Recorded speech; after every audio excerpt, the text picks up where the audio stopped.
வணக்கங்க. இன்னைக்கு நான் வெஜிடபிள் சூப் எப்படி பண்றது அப்படிங்கறத உங்களுக்கு சொல்லி தரப்போறேன். வாங்க வீடியோக்குள்ள போலாம். ஒரு சின்ன கேரட்டை வந்து முடிஞ்ச அளவுக்கு நான் ஃபைனா சாப் பண்ணி வச்சிருக்கேங்க.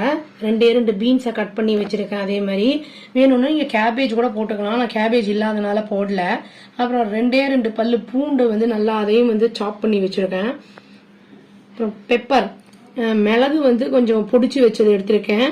பொடியை நீங்கள் ரெடிமேடாகவும் வாங்கிக்கலாம் வேணும்னா. அப்புறம் வந்து சால்ட் எடுத்திருக்கேன் தேவையான அளவு. அப்புறம் கார்னிஷிங்க்கு வந்து இது கொத்தமல்லி கொஞ்சம் எடுத்து வச்சிருக்கேன். நல்லா வந்து வாஷ் பண்ணிட்டு எடுத்து வச்சிருக்கேன். அப்புறம் வந்து அஜினோமோட்டோன்னு கடையில் கிடைக்குதுங்க, அது கொஞ்சம் எடுத்திருக்கேன். அது அடிக்கடி யூஸ் பண்ணுறது அவ்வளோ நல்லது இல்லை. நான் இந்த சூப்புக்காக தனியாக வாங்கினேன். ரொம்ப எல்லாம் யூஸ் பண்ணக்கூடாது, அது வந்து உடம்புக்கு வந்து அது கெடுதல். அது தேவையான அளவு வாங்க எப்படி பண்றதுன்னு பார்ப்போம். அப்புறம் தேவையான அளவு தண்ணி எடுத்துக்கலாங்க. எப்படி பண்றதுன்னு பார்க்கலாம் வாங்க. ஒரு பாத்திரத்துல தண்ணி ஊத்திட்டு அதை வந்து வேக வச்சுக்கலாம். வெஜிடபிள்ஸ் ரொம்ப கொலன்னு இருக்கக்கூடாது, ரொம்ப வந்து பச்சையாவும் இருக்கக்கூடாது. நான் சொல்ல மறந்துட்டேங்க, கார்ன்ஃப்ளவர் 1 to 1.5 டீஸ்பூன் எடுத்து வச்சிருக்கேன். எல்லா சூப்பர் மார்க்கெட்ஸ்லயுமே கிடைக்கும் இதெல்லாம். இது வந்து திக்கனிங் ஏஜென்ட்டுங்கிறனால இதை நான் எடுத்து வச்சிருக்கேன். ஒரு சைடில் அந்த வெஜிடபிள்ஸ் வெந்துகிட்டு இருக்கு. அதுக்குள்ள வந்து நம்ம ஒரு கடாயில எண்ணெய் ஊற்றி கொஞ்சம் இஞ்சி பூண்டை வந்து வதக்கிக்கலாம்.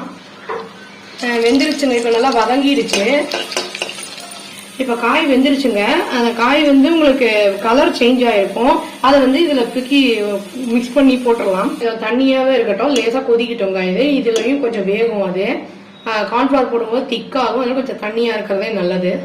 இந்த சோள மாவை வந்து நம்ம தண்ணியில கொஞ்சம் கரைச்சி போட்டுங்க. அப்படியே போட்டோம்னா ஒரு மாதிரி லம்ஸ் அங்கங்க கட்டி கட்டியா இருக்கும், உங்களுக்கு நல்லா இருக்காது. கொஞ்சம் தண்ணி போட்டு நல்லா மிக்ஸ் பண்ணிக்கலாம்.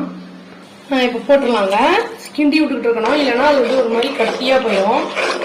கொஞ்சோண்டு உப்பு போட்டுக்கலாங்க. இதுல அஜினோமோட்டோ கொஞ்சமா போட்டுக்கலாம், நிறைய போடணும்னு அவசியம் இல்லை, ஒரு பிஞ்சு போட்டா போதும். இப்போ இது லேசா கொதிச்சா போதுங்க. இது ரொம்ப திக்காயிடும். உங்களுக்கு சப்போஸ் திக்கா வேணும்னா திக்கா வச்சுக்கலாம், இல்லை தண்ணியா வேணும்னா கொஞ்சம் தண்ணி கூட ஆட் பண்ணிக்கலாம். இப்போ வந்து இதை வந்து சர்விங் பவுலுக்கு மாத்திடலாம். இப்போ இஞ்சி வந்து வேணும்னா போட்டுக்கலாம், பட் இஞ்சி போட்டோம்னா அது வாசனையும் நல்லா இருக்கும். உங்களுக்கு பித்தத்துக்கு அப்புறம் இன்டைஜஷன்லாம் இருந்ததுன்னா அதுக்கெல்லாம் ரொம்ப நல்லது. பூண்டும் வந்து உங்களுக்கு இன்டைஜஷன் கொலஸ்ட்ராலுக்குலாம் ரொம்ப நல்லது. அதனால ரெண்டுத்தையும் ஆட் பண்ணா நல்லா இருக்கும், ஹெல்த்தி கூட இது.